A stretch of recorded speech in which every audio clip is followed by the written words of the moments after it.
Jadi kalau dia mau membantah itu, ya coba lihat sekarang rutinnya kayak apa, skripnya kayak apa, akan kita uji. Kalau dia akan melakukan itu, kapan melakukannya? Karena dia untuk melakukan itu dia harus punya akses pada ijazah yang sedang diributkan itu. Oleh narasinya Rismond itu ada 7 parameter.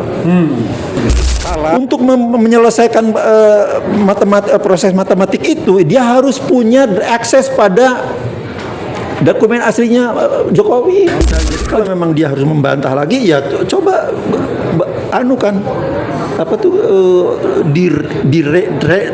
dekonstruksi ya, itu ya apa yang sudah dekonstruksi. Iya, dekonstruksi apa yang sudah dipresentasikan digugurkan kan gitu.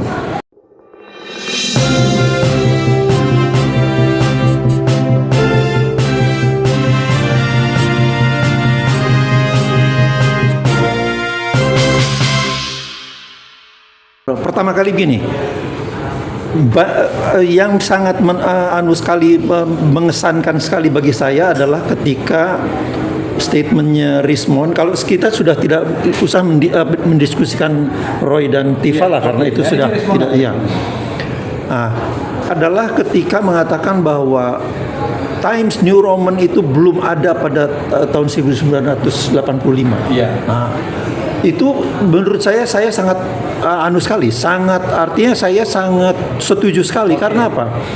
Saya lulus master di Ohio State University itu tahun 84. 84 ya. Kemudian saya langsung pindah ke Inggris, ngambil PhD saya di Inggris, di University College London itu. Pada saat saya lulus, saya menulis disertasinya itu kan antara sekitar tahun 87 kan. Karena saya tahun 88 awal itu saya lulus ya. Jadi selama memproses tahun 87 itu, memproses disertasi itu, memang belum ada yang namanya Times New Roman itu. Itu 87 ya? 87. Iya, 87.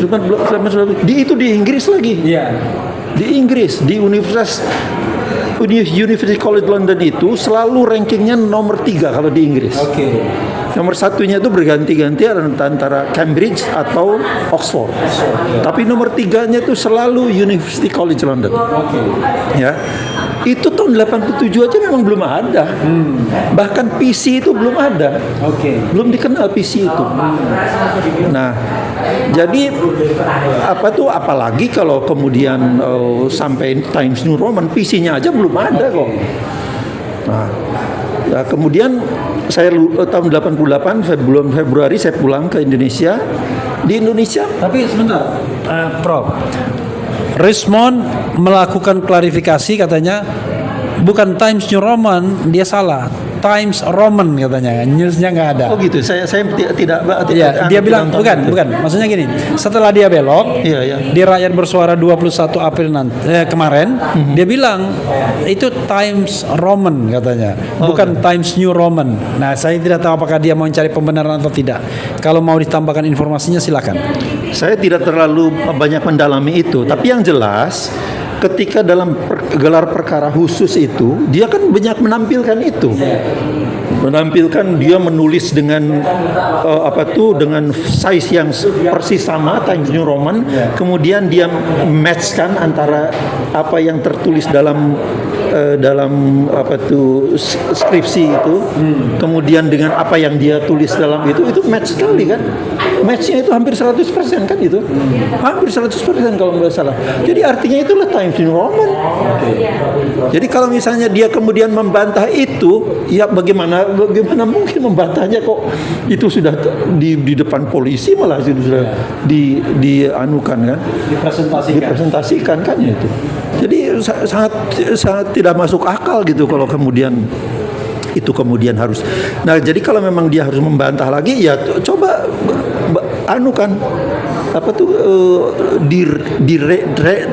dekonstruksi ya, itu ya apa yang sudah dekonstruksi. Iya, dekonstruksi apa yang sudah dipresentasikan digugurkan kan gitu. Nah, jadi cuman sayangnya memang pada saat gelar perkara khusus di Polda itu memang tidak ada video kan, jangan dengan video, foto aja nggak boleh kan gitu. Itu yang pertama. Terus yang keduanya, dari rutin atau function yang dia anukan di bukunya itu saya semua saya coba kok, kecuali ya, dan itu hasilnya sama. Padahal dia kan melakukannya semua dalam platformnya tuh Python. Python ya. Nah, saya pada saat itu saya belum belajar Python. Jadi saya melakukannya, mengujinya itu, kemudian saya menulis rutinnya itu, function-functionnya itu dalam MATLAB. Hasilnya sama. Hasilnya sama dengan apa yang artinya saya bisa mengkonfirmasi bahwa apa yang dia lakukan pada buku Jokowi's White Paper itu ya memang benar. Satu aja yang tidak saya anukan itu adalah soal yang tadi itu, ketika ini tulisan yang ada di yang di ijazah, kemudian dia menulis lagi dengan Times New Roman, kemudian di matchkan, itu yang saya tidak lakukan. Tapi rutin yang lain saya lakukan, dan itu persis sama gitu. Padahal di dua platform yang berbeda loh ya, dia mengadukan pada Python, kemudian saya pada MATLAB. Meskipun akhir-akhir ini saya memang akhirnya belajar Python juga. Jadi intinya semuanya itu menurut saya sudah benar kan gitu. Jadi kalau dia mau membantah itu, ya coba lihat sekarang rutinnya kayak apa, skripnya kayak apa, akan kita uji kan gitu. Di mana dia sudah akan memanipulasinya, di mana, dalam bentuk apa kan gitu. Itu bisa kita ketahuan kok itu. Gitu saya kira. Jadi yang disampaikan Prof itu adalah memperkuat apa yang disampaikan Richmond dalam buku Jokowi's White Paper. Dan kalau dia mau membantah temuan itu, justru menjadi aneh bagi Prof. Iya dong. Jadi kalau memang mau, oke, sekarang lihat skripnya yang baru ini kayak apa, yang membantah, yang mau menggugurkan apa yang ditulis pada Jokowi's White Paper itu kan gitu. Nah, kemudian kita sama-sama uji. Prof, dari sisi atau dari segi ilmiah, kita bicara dari sisi dan segi ilmiah. Yang ini tidak argumentum ad hominem ya, tapi bagaimana kita berpikir ilmiah ya. Richmond kemudian melakukan sebuah kesimpulan bahwa sekarang asli. Itu kan yang statement public statement dia.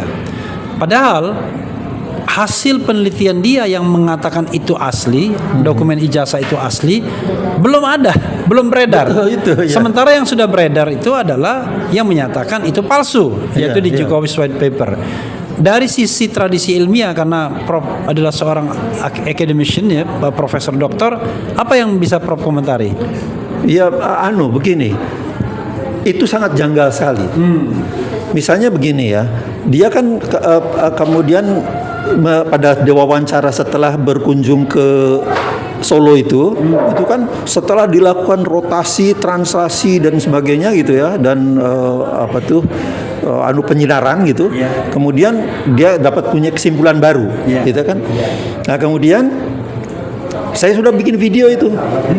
Video yang intinya adalah judulnya itu sekitar rotasi dan translasinya Richmond Sianipar lah, kira-kira gitu.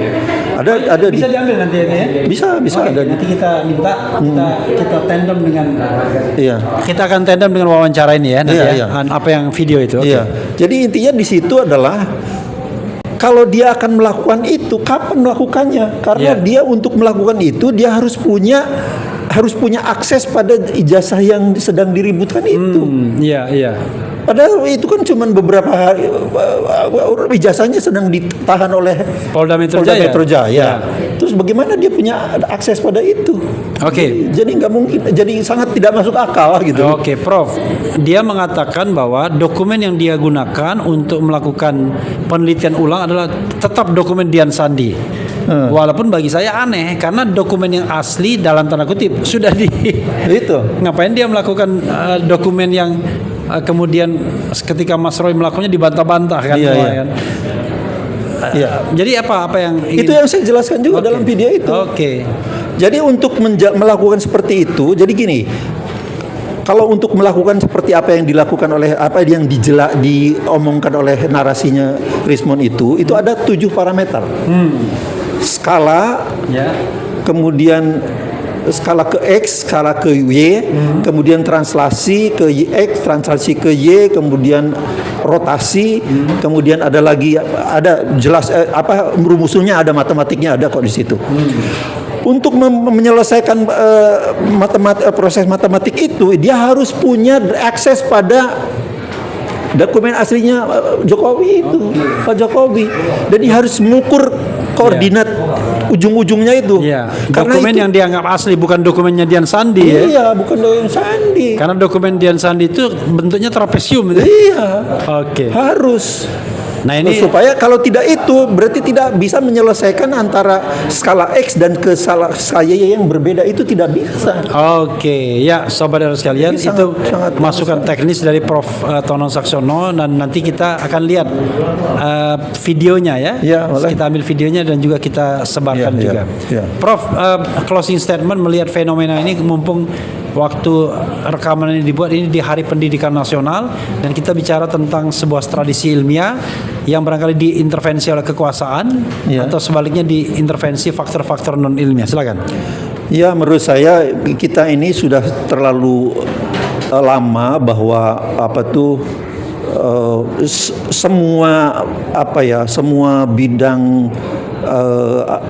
semua bidang yang seharusnya murni diselesaikan secara akademik, secara ilmiah itu kemudian diintervensi secara politis dalam segala hal. Urusan hilal lah dianukan politis, ya kan. Saya kemudian peneliti dalam bidang itu kan, itu semuanya dipolitisasi.